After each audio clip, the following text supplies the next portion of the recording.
Allah razı olsun, Türkiye'yi bir şekilde kabul etti. Yemekleri veriyor, işte odaları verdi.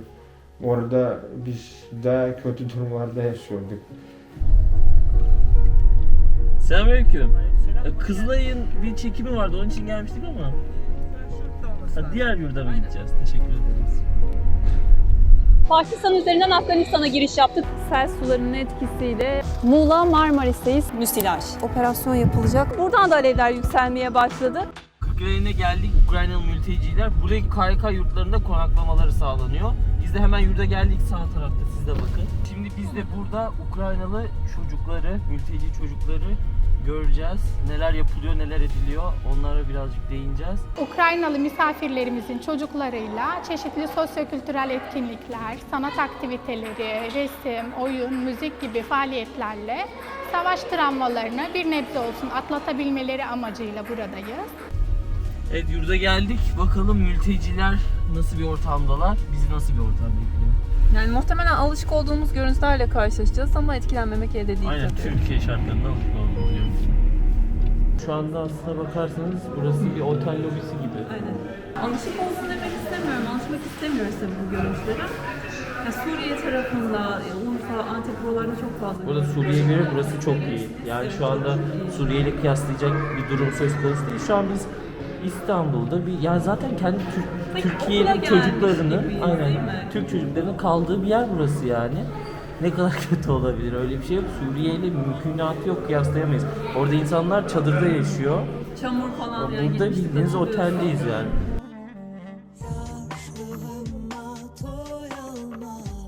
Burada 170 çocuk var. Genelde Tatar Türklerinden oluşuyorlar. Burası oyun alanları ama daha yukarılarda da başka alanlar bulunuyor. Hem eğleniyorlar hem de biraz olsun savaş psikolojisini unutmaya çalışıyorlar. Şu anda 170 çocuk olması burada hep 170 çocuk olacağı anlamına gelmiyor. Bu sayı artabildiği gibi azalabiliyor. Çünkü buradaki aileler eğer kendilerini toparlayabildilerse bazen çocuklarını alıp Avrupa'ya gidebiliyorlarmış ya da işte Türkiye'deki farklı illere gidebiliyorlarmış. Yani burada bugün gördüğümüz bir çocuğu yarın görmeme ihtimalimiz var. Şu anda dil konusunda bir problem olduğu için çocuklarla iletişim kurulamıyor ve o yüzden çocuklar boyamalar yapıyor, işte kendilerine bir şeyler yazıyor, ediyor. Ancak tercüme kısmı yapıldığında ne diyor keşke anlasam, işte anlaşamadığımız için tercüman eksiği giderildiğinde birçok eğitim verilecekmiş. Yani burası sadece oyun odası değil, aynı zamanda da bir sınıfa dönüşecekmiş. Şu anda da boyama yapıyoruz.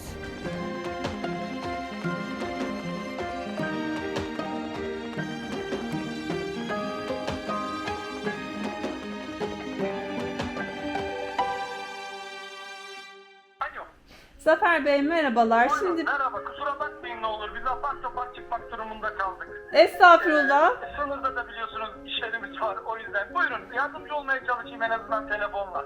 Çok kısa ben sizden görüş almak istiyorum. Nedir, ne değildir bize anlatır mısınız? Şöyle söyleyeyim, Türk Kızılayı olarak az önce de şahit olduğunuz üzere çocuk dostu alanlarımızla, PSS gruplarımızla ülkemize şu anda Rusya-Ukrayna Savaşı'ndan bu yana gelmiş olan yaklaşık 22 gündür ağırladığımız, KYK yurtlarında ağırladığımız soydaşlarımıza aynı zamanda yemek hizmeti veriyoruz. 2 gün öncesine kadar Edirne ve Kırklareli illerimizde toplam 500 Kırım Tatar Türk'ü soydaşımıza hizmet verdik. Sınırlarda da işte şu anda gitmekte olduğumuz Hamza Beyli ve Kapılı Kule sınır kapılarında da ülkemize tahliyeleri gerçekleştiren vatandaşlarımıza vatan topraklarına girdiklerinde sıcak bir çorba, kahve ve kumanya ikramı yapıyoruz. Çok teşekkür ederim. Kolaylıklar. Biz teşekkür ediyoruz ilginiz alakanızda. Hoşçakalın, kolay gelsin. Nasıl bir Ukrayna bıraktınız geldiğinizde? Bir 100 metre yakınımızda var ortama. İşte o gün biz gece yerde yattık. Sonra ertesi gün hemen gittik. Sınıra geçtik. Sonra oradan da otobüsle Romanya'ya geçtik. Romanya üzere sonra Türkiye'ye geldik. Burada insanlar mutlu gibi geldi bana. Biraz böyle sanki o savaş şeyinden çıkmış gibiler. Tabii çok zor ama Yani bilemezsin hissetmemiş yaşadığını, gibiler değil aslında. mi? Çünkü yani biz her şeyi şimdi Suriyelilerle kıyasladığımız için yani orada muhtemelen daha yaşadıkları şehirde bir şey olmadan hemen geldiler. Evet. Bir normal herkes. Sonra mesela buradakilerin çoğu zaten arabasıyla gelmiş, otobüs falan kiralamışlar. Hatta az önce bir röportaj yaptık ve yol boyu askerlerle seyahat etmişler. Askerleri Ukrayna askeri zannediyorlarmış ama adamlar Rusmuş mesela. Bilmiyorlar yani. Aynen. kimse kim kimle savaşıyor bilmiyor yani. 24 Februar başlandı. Bombalamalar başladı. Arkadaşlar farklı bölgelerden bir yerde toplandık. Orada işte ne yapacağız bilmiyorduk. İşte bekliyorduk bu savaş duracak mı, durmayacak mı.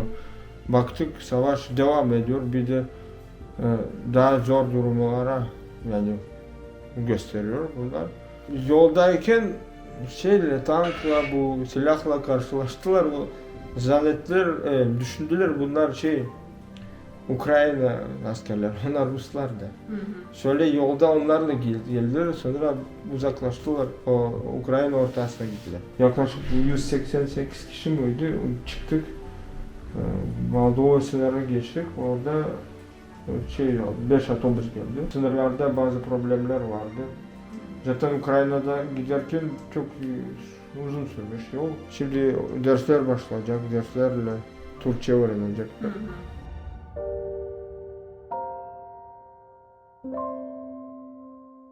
Nasıl geçiyor? Yani o kısmı hallettik dediğim Bosna'ya doğru gidiyoruz ama adam aktif olup olmadığını bilmiyor oranın. Bir bakacağız. Bir röportaj yapacağımız birisini de bulmaya çalışıyor. Ya bence aktif değildir bence. Oraya boş bir alana galiba açmışlar zamanında.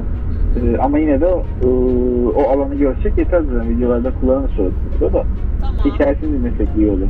Biz şimdi kamp alanına gitmek istiyoruz. Navigasyona ne yazsın da bulsun arkadaşımız? Şu an Kavakların içinde su kulesi var 2 tane karşımızda. Geçtikten sonra sol tarafında bir soluk alan göreceksiniz. Ama bir alan olacak zaten. Şurası sanırım. Zaten kamp alanı gibi. Çok teşekkür Çok ederim. teşekkür ederim. Çok Görevli sağ olun gerçekten. ilginize. Burası Bosnalıların kaldığı kamp.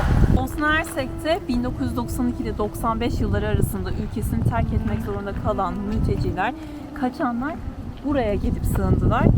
Belli bir süre burası hizmet verdi ama şu an gördüğünüz gibi harabeye dönmüş durumda, kullanılmıyor. Bosna katliamında 200 binden fazla kişi hayatını kaybetmişti ve binlerce yaralı vardı. Bazıları ise Türkiye'ye gelmişti ve bu kamplarda yaşamlarını devam ettirmeye çalışmışlardı.